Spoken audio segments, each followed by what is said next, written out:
پروین نے بیٹی کی شادی کے بعد اس کے سسرال والوں کی دعوت رکھی اور بہو سے کہا کہ میری بیٹی کے سسرال والے آ رہے ہیں، کسی چیز کی کمی نہیں رہنی چاہیے، اگر کچھ گڑبڑ ہوئی تو تمہاری کھال اتار دوں گی۔ جب سے ختیجہ کا شوہر فوت ہوا تھا پروین نے اسے نوکرانی بنا کر رکھ لیا تھا اور اسے میکے والوں سے بھی ملنے نہ دیتی۔ ختیجہ نے سارا دن لگا کر 10 قسم کے کھانے بنائے اور جب نند کے سسرال والوں کو وہ کھانا دینے لگی تو نند کے شوہر کو دیکھتے ہی سالن کا ڈونگا اس پر گرا تو ساس نے ڈنڈا پکڑا۔ ختیجہ کو ضرورت نہیں ہے شادی میں مہمانوں کے سامنے آنے کی، کام والیوں کے ساتھ رہنا اور ان سے کام کروانا اپنی نگرانی میں، مجھے کسی قسم کی شکایت نہیں ملنی چاہیے۔ پروین کی بیٹی کی شادی تھی اور وہ اپنی بیوہ بہو کو ہدایات کر رہی تھی۔ ان ہدایات کا پس منظر یہی تھا کہ ختیجہ مہمانوں کے سامنے نہ آئے۔ پروین کو اپنی بہو ختیجہ سے ایک الگ قسم کا بیر تھا۔ وہ جب سے بیوہ ہوئی تھی پروین نے اس کا جینا حرام کر رکھا تھا، اسے ہر چیز کے لیے بدشگون قرار دے کر سائڈ پر لگا دیا کرتی تھی۔ گھر پر ختیجہ کا بھی اتنا ہی حق تھا جتنا دوسری بہوؤں کا تھا۔ بے شک اس کا شوہر نہیں رہا تھا مگر اس کے بچے تو تھے، مگر پروین کو اس بات کی کوئی پرواہ نہیں تھی۔ اس نے ختیجہ کو نوکرانی بنا کر رکھا ہوا تھا، صبح سے رات تک کام اور پھر بھی شکایتیں ہی شکایتیں۔ پروین کو لگتا تھا کہ اگر ختیجہ کے میکے والے آئے تو وہ اس کے حقوق کا سوال کریں گے، اس لیے وہ اسے اپنے میکے والوں سے بھی نہیں ملنے دیتی تھی۔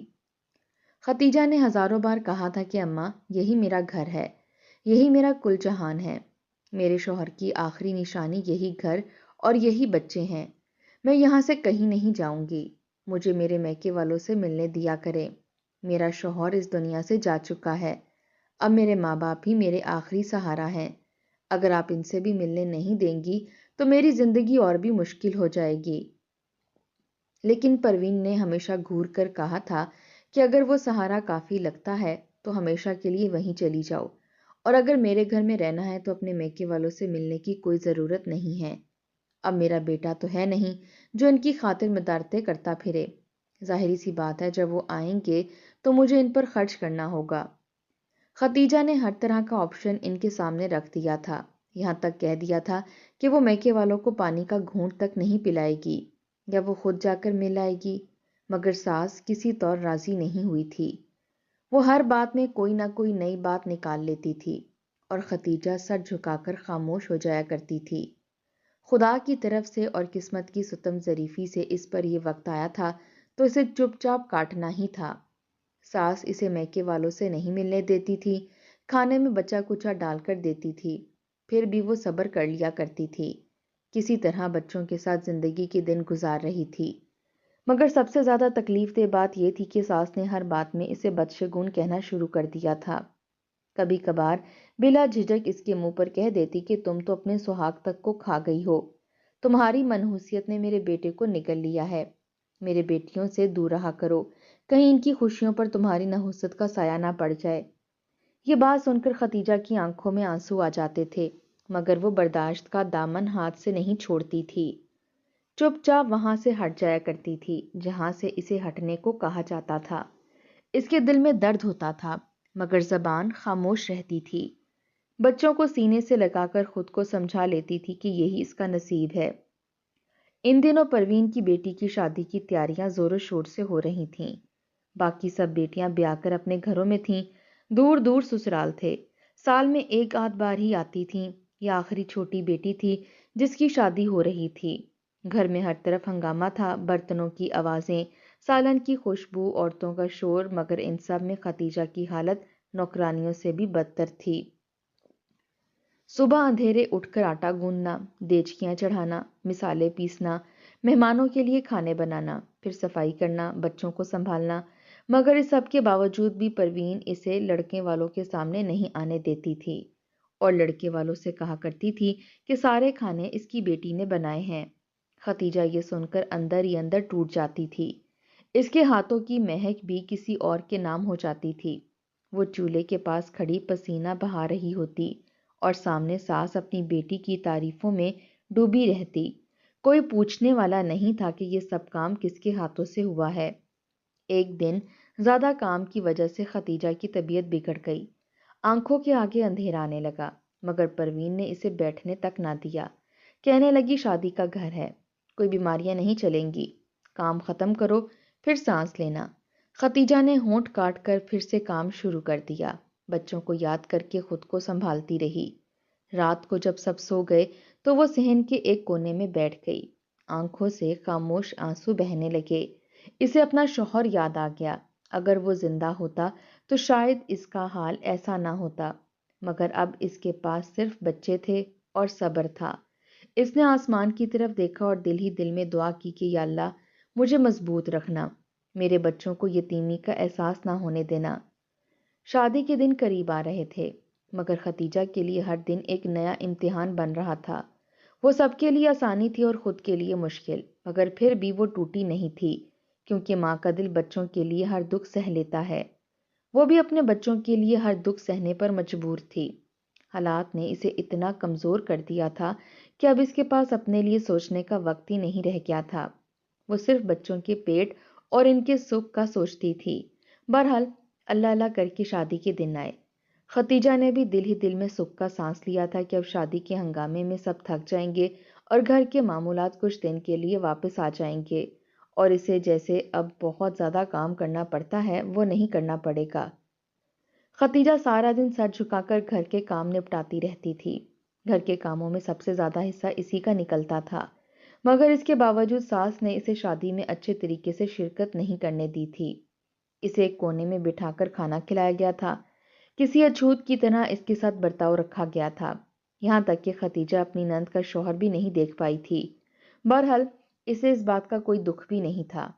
جب سے اس کی ساس نے اسے بدشگون قرار دیا تھا، وہ خود ہی کوشش کرتی تھی کہ خود کو جانے سے روکا جائے، وہاں نہ جائے۔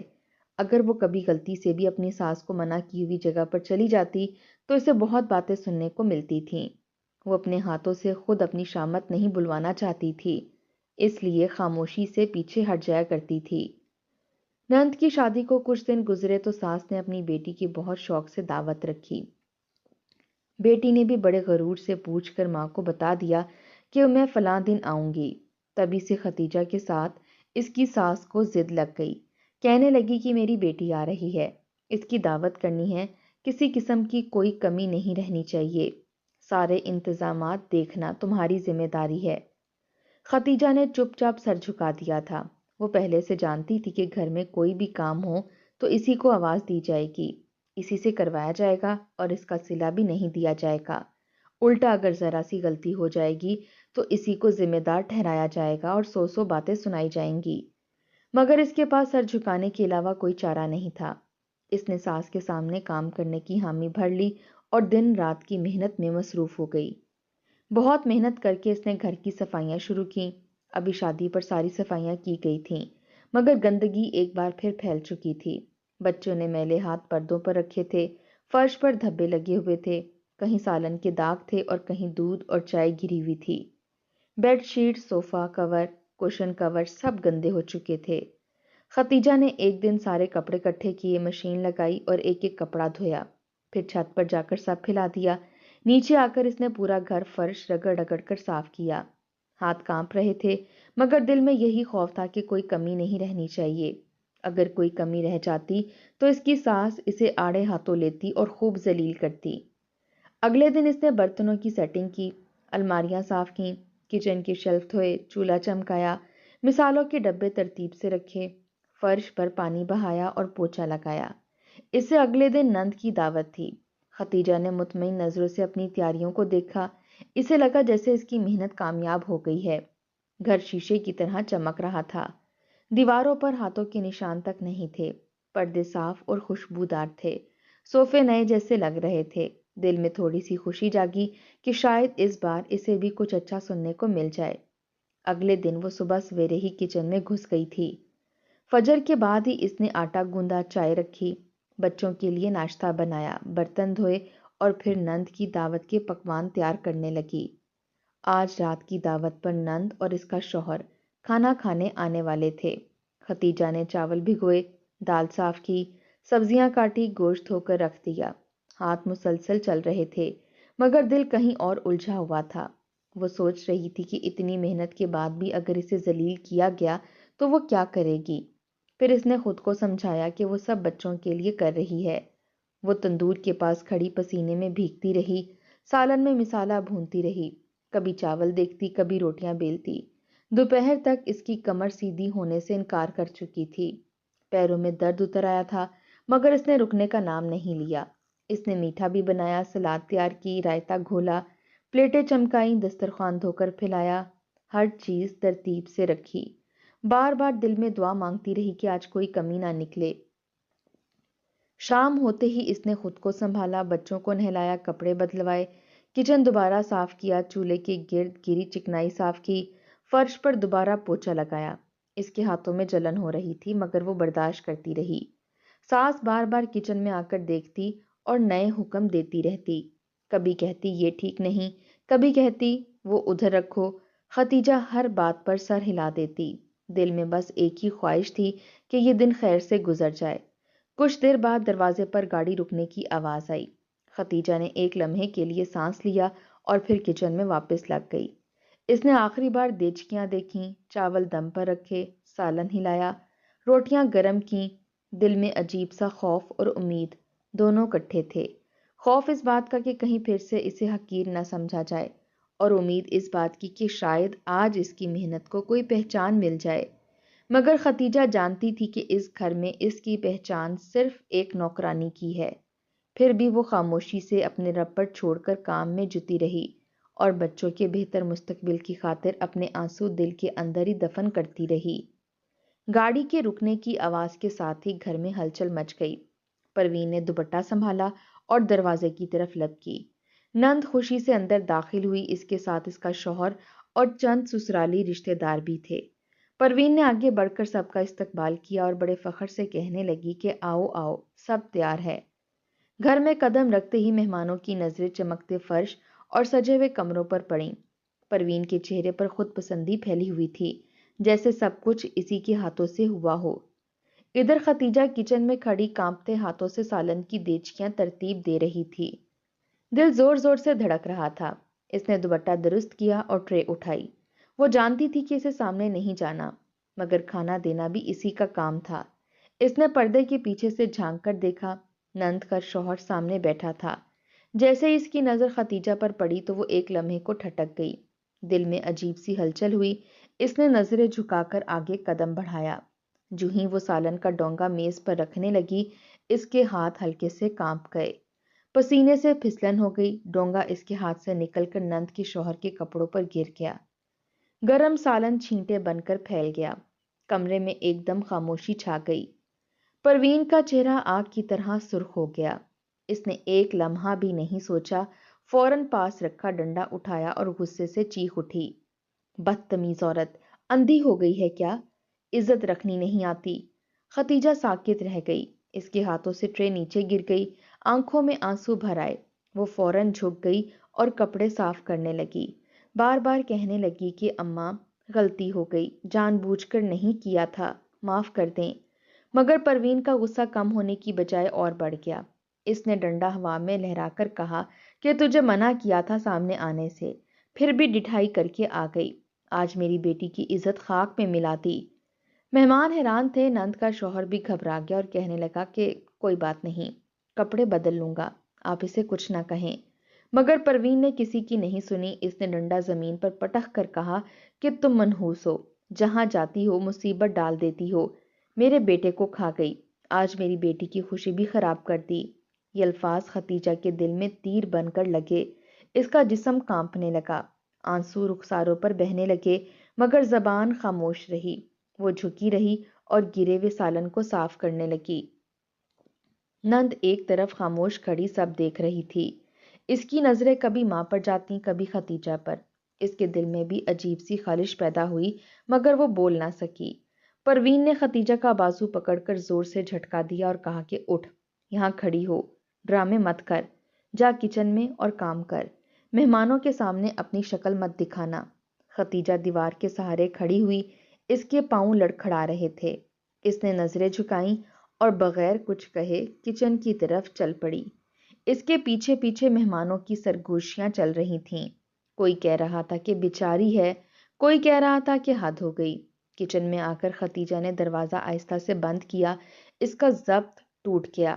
وہ فرش پر بیٹھ گئی، سینہ زور زور سے دھڑکنے لگا، آنسو رکے بغیر بہہ رہے تھے۔ اس نے دونوں ہاتھوں سے منہ ڈھانپ لیا تاکہ کوئی آواز باہر نہ جائے، مگر دل کے اندر کا شور کوئی کیسے روکتا؟ اسے اپنے بچے یاد آ گئے، وہی اس کی دنیا تھے۔ اگر وہ یہاں سے ٹوٹ گئی تو ان کا کیا ہوگا؟ اس نے خود کو سنبھالنے کی کوشش کی، دوپٹہ آنسوؤں سے تر ہو چکا تھا۔ اس نے چہرہ صاف کیا اور دوبارہ کھڑی ہو گئی۔ اس نے ہانڈیوں کو ہلایا، روٹیاں گرم کیں، میٹھا پلیٹوں میں نکالا، مگر اب ہاتھ پہلے جیسے مضبوط نہیں تھے۔ ہر چیز کرتے ہوئے دل میں ایک ہی سوال گونج رہا تھا کہ آخر اس کا قصور کیا ہے؟ بیوہ ہونا جرم ہے، ماں ہونا جرم ہے، صبر کرنا بھی جرم بن چکا تھا۔ کچن کے باہر سے کہکوں کی آوازیں آ رہی تھیں، مہمان کھانا کھا رہے تھے۔ پروین فخر سے اپنی بیٹی کی تعریفیں کر رہی تھی اور کہہ رہی تھی کہ سب کچھ اسی نے بنایا ہے۔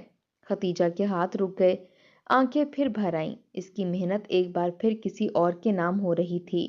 اتنے میں ایک بچہ بھاگتا ہوا کچن میں آیا اور بولا کہ اماں پلیٹیں ختم ہو گئی ہیں۔ ختیجہ نے بچے کی بات سن کر پلیٹیں اٹھائیں اور آہستہ آہستہ کچن سے باہر کی طرف بڑھی۔ دل زور زور سے دھڑک رہا تھا، مگر قدم پھر بھی آگے بڑھ رہے تھے۔ جیسے ہی وہ دہلیز پار کر کے مہمانوں کے سامنے آئی، پروین کی نظر اس پر پڑ گئی۔ پروین کا چہرہ ایک دم بدل گیا۔ اس نے غصے سے قدم بڑھایا اور ختیجہ کے ہاتھ سے پلیٹیں جھٹک دیں۔ پلیٹیں فرش پر جا گریں اور کھانے بکھر گئے۔ مہمان چونک کر رہ گئے۔ پروین نے فوراً پاس رکھا ڈنڈا اٹھا لیا اور چیخنے لگی، میں نے تجھے پہلے بھی منع کیا تھا کہ مہمانوں کے سامنے نہیں آنا۔ تو جہاں جاتی ہے بے عزتی کرا دیتی ہے، آج پھر میری ناک کٹوا دی۔ یہ کہتے ہوئے پروین نے ڈنڈا ہوا میں لہرایا اور ختیجہ کے سر پر برسانا شروع کر دیا۔ پہلا وار اس کے بازو پر لگا، دوسرا وار اس کی کمر پر پڑا۔ ختیجہ تڑپ اٹھی، مگر اس کے منہ سے کوئی آواز نہ نکلی۔ وہ بس ہاتھ جوڑ کر پیچھے ہٹتی رہی۔ آنسو اس کی آنکھوں سے بہہ نکلے۔ اس نے لرزتی آواز میں کہا کہ اماں بس ہو گیا، میں نے جان بوجھ کر کچھ نہیں کیا۔ مگر پروین کا غصہ اور بھڑک چکا تھا۔ وہ چلائی کہ تم منحوس ہو، میرے بیٹے کو بھی تم نے کھایا، اب میری بیٹی کی خوشی بھی برباد کر رہی ہو۔ آج تمہیں سبق سکھا کر ہی چھوڑوں گی۔ ڈنڈا ایک بار پھر اوپر اٹھا، مگر اس بار وہ ختیجہ پر نہیں گرا۔ اچانک کسی نے آگے بڑھ کر پروین کا ہاتھ پکڑ لیا۔ سب کی نظریں ایک ساتھ مڑ گئیں۔ نند کا شوہر سامنے کھڑا تھا۔ اس نے مضبوطی سے ڈنڈا تھام رکھا تھا۔ اس کی آنکھوں میں غصہ اور دکھ دونوں تھے۔ وہ بلند آواز میں بولا کہ بس کیجیے، اب یہ آپ کے زمانے کی بات نہیں ہے۔ یہ کوئی غلام نہیں ہے، یہ میری چچا زاد بہن ہے، جس پر آپ لوگوں نے ظلم کے پہاڑ توڑ رکھے ہیں۔ سب لوگ ساکت رہ گئے۔ پروین حیرت سے اس کا منہ دیکھنے لگی۔ وہ بولتا رہا کہ مجھے نہیں معلوم تھا کہ یہاں آ کر مجھے میری کھوئی ہوئی بہن مل جائے گی، وہ بہن جس کے میکے والے سسرال والوں کے ظلم کی وجہ سے عاجز آ چکے ہیں، جو اپنی بیٹی سے ملنے تک نہیں آ پاتے۔ اس نے ختیجہ کی طرف دیکھا، اس کی آنکھوں میں نمی آ گئی۔ پھر وہ اپنی بیوی کی طرف مڑا اور سخت لہجے میں بولا کہ اگر تمہارے گھر میں بھابھیوں کے ساتھ یہی سلوک ہوتا ہے تو آج سے جان لو، اگر تم میرے ساتھ رہو گی تو تمہارے ساتھ بھی ایسا ہی ظلم کیا جائے گا، کیونکہ جو ظلم کو درست سمجھے وہ اسی کی حقدار ہوتے ہیں۔ یہ کہہ کر اس نے ختیجہ کا بازو تھاما۔ ختیجہ کانپ رہی تھی، اس کی ٹانگیں ساتھ نہیں دے رہی تھیں۔ وہ بچوں کی طرف بڑھا اور انہیں بھی اپنے قریب کر لیا۔ پھر اس نے سب کے سامنے کہا کہ آج کے بعد یہ یہاں نہیں رہے گی، میں اسے اس کے میکے چھوڑ کر آؤں گا، جہاں اسے عزت سے جینے کا حق ملے گا۔ نند گھبرا گئی۔ اس نے ماں کی طرف دیکھا، پھر شوہر کی طرف، مگر شوہر کے چہرے پر فیصلہ صاف لکھا تھا۔ وہ خاموشی سے اس کے ساتھ کھڑی ہو گئی۔ وہ ختیجہ اور بچوں کو لے کر دروازے کی طرف بڑھ گیا۔ گھر میں مکمل خاموشی چھا گئی۔ پروین وہیں کھڑی رہ گئی۔ اس کے ہاتھ سے ڈنڈا زمین پر گر چکا تھا۔ دروازہ بند ہوا تو پروین کے کانوں میں وہ آواز گونج رہی تھی جو ابھی ابھی نکلی تھی۔ اس نے ایک لمحے کو خود کو خالی محسوس کیا۔ اسے اچانک خیال آیا کہ جس طرح اس نے کسی کی بیٹی کے ساتھ کیا تھا، آج وہی اس کے ساتھ ہو رہا ہے۔ اس کی اپنی بیٹی بھی اس سے دوچار ہو رہی ہے۔ پروین دیوار کے ساتھ لگ کر بیٹھ گئی۔ آنکھوں میں آنسو آ گئے، مگر اب پچھتانے سے کچھ نہیں بدل سکتا تھا۔ وقت گزر چکا تھا، ظلم کا بدلہ خاموشی سے لوٹ چکا تھا، اور پروین بس خالی آنکھوں سے بند دروازے کو دیکھتی رہ گئی۔